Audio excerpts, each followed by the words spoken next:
Bagi teman-teman yang sedang mencari beberapa referensi soal latihan tes P3K untuk guru PPKN SMP, SMA, dan SMK, maka silakan teman-teman simak video ini sampai selesai.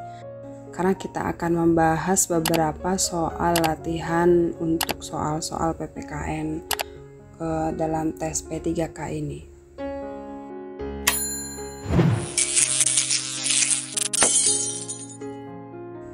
Soal yang pertama ini disajikan kompetensinya adalah pedagogik, materi pokoknya, capaian pembelajarannya, dan indikatornya bisa teman-teman lihat.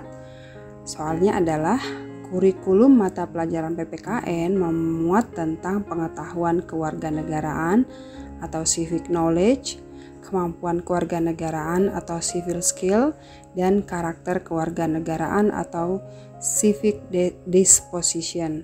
Analisis hukum digunakan ketika membicarakan tentang A. Peranan partai politik dalam penyuluhan hukum di masyarakat, B. Penyelenggaraan otonomi daerah berdasarkan undang-undang, C. Pengaruh struktur sosial terhadap kesadaran hukum masyarakat, D. Fungsi legislasi yang dimiliki oleh Dewan Perwakilan Rakyat, E. Hambatan kultural dalam membangun sistem hukum nasional.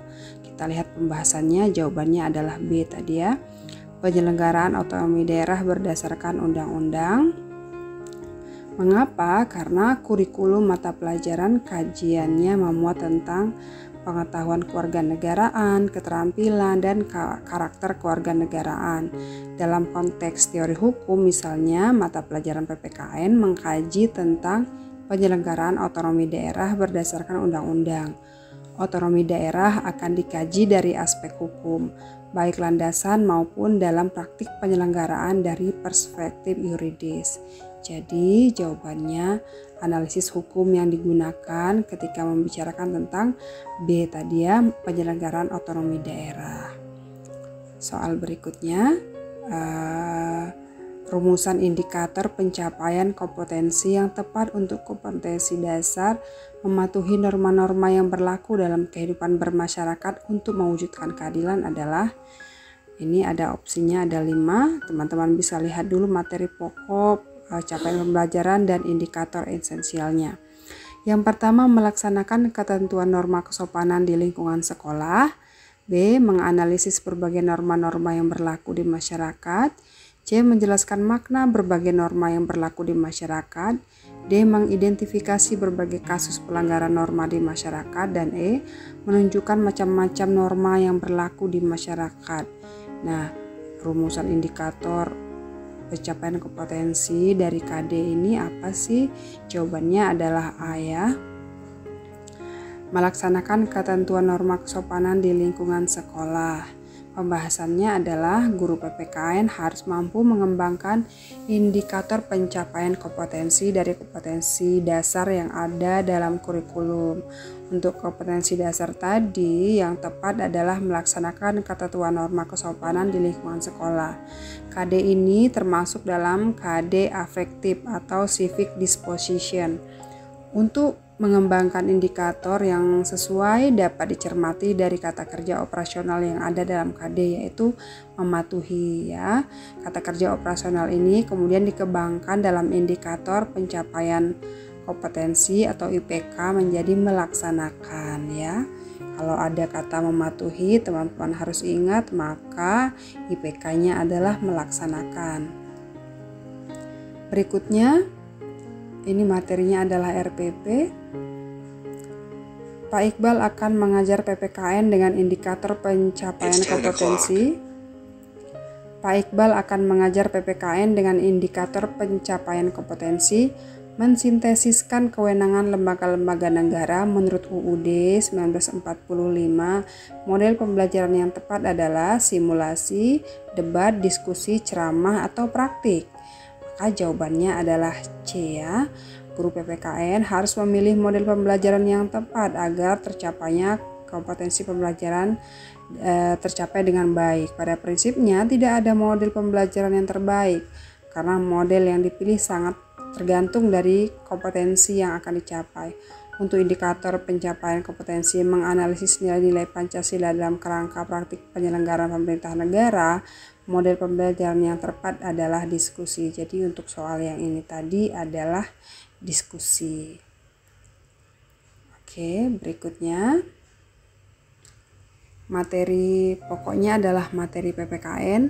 Para pemuda telah membuktikan peranannya yang sangat monumental dan bersejarah dalam meletakkan dasar yang kokoh bagi terbentuknya Indonesia merdeka, yang dibuktikan dengan lahirnya Sumpah Pemuda 1928. Pengembangan materi pembelajaran yang mengarahkan pada integrasi nasional pada masa sekarang dapat berupa: A. Pilihan politik identitas menjadi ajang pertarungan ideologi.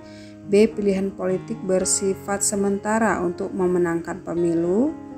C. Merupakan ajang adu argumentasi dan program pembangunan. D. Tokoh politik mengemukakan janjinya untuk menarik pemilih. E. Banyaknya partai politik simbol keberhasilan demokrasi. Maka jawabannya adalah C ya. Pemilu merupakan ajang adu argumentasi dan program pembangunan. Bahasannya, materi PPKN dapat berupa pengembangan dari pengetahuan kewarganegaraan yang dikembangkan oleh guru dalam pembelajaran. Salah satu materi yaitu tentang Sumpah Pemuda. Dalam materi ini dijabarkan tentang peran pemuda dalam meletakkan dasar yang kokoh bagi terbentuknya Indonesia merdeka. Pengembangan materi yang dapat mengarahkan pada integrasi nasional pada masa sekarang dapat berupa pemilu merupakan ajang adu argumentasi dan program pembangunan. Soal berikutnya, materi pokoknya adalah PPKN. Pak Iqbal sebagai guru PPKN merumuskan IPK dalam pembelajaran yang berisi membandingkan pendapat para pendiri negara tentang isi Pancasila. Untuk itu, materi ajar yang tepat untuk dikembangkan oleh Pak Iqbal adalah: A. Pancasila sebagai dasar negara, perumusan dasar negara oleh BPUPKI, pendapat para pendiri negara tentang Pancasila, perumusan dasar negara dalam sidang Panitia 9, atau E. Pancasila sebagai ideologi negara Indonesia. Jawabannya adalah C ya, pendapat para pendiri negara tentang Pancasila. Mengapa? Dalam mengembangkan bahan ajar, guru PPKN memperhatikan kesesuaian antara materi yang dikembangkan dengan IPK. Materi yang dikembangkan pada IPK yang dikembangkan sebelumnya. Untuk IPK yang tadi membandingkan pendapat para pendiri negara tentang isi Pancasila, maka materi ajar yang dapat dikembangkan adalah pendapat para pendiri negara tentang Pancasila. Materi ini dapat dikembangkan menjadi beberapa bagian, antara lain mendeskripsikan berbagai pendapat dari pendiri negara tentang Pancasila. Oke, soal berikutnya.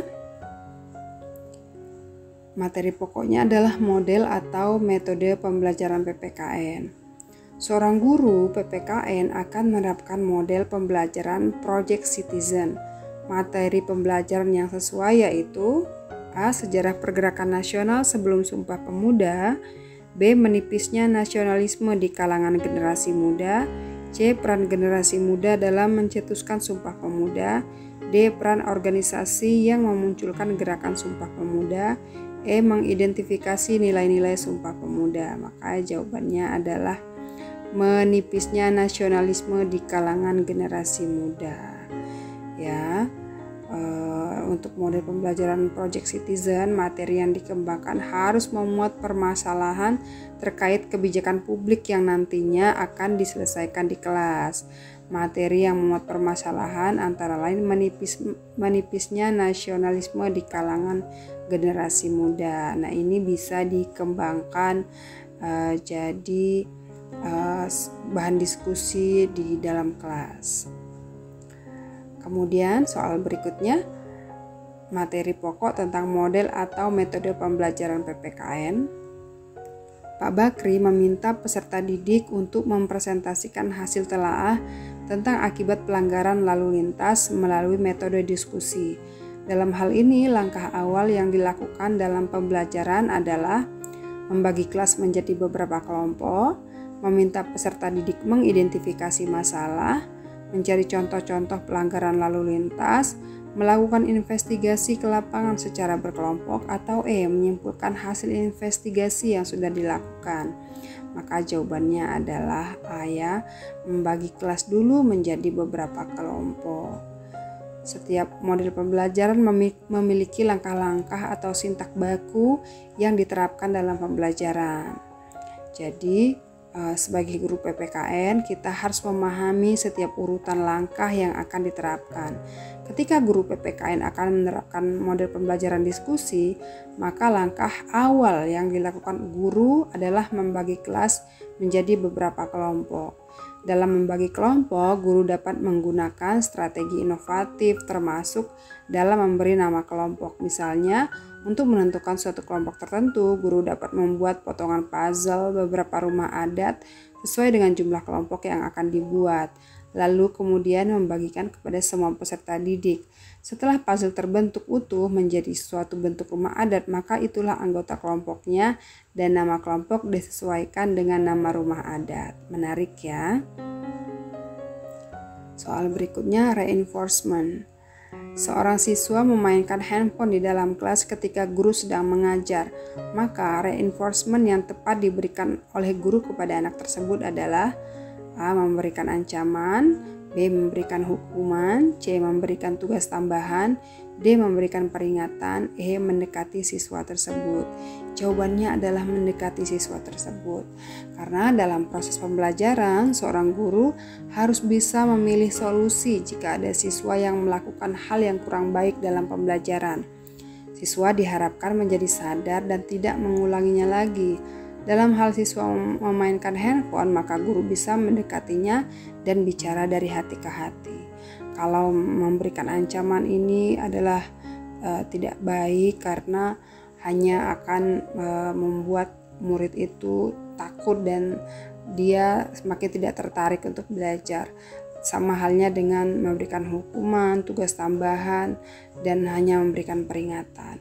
Tapi kalau mendekati siswa tersebut dan menanyakan dari hati ke hati, ini akan menjadikan siswa tersebut tersadar dan menyadari kesalahannya. Soal berikutnya ini materi pokok tentang prosedur evaluasi pembelajaran.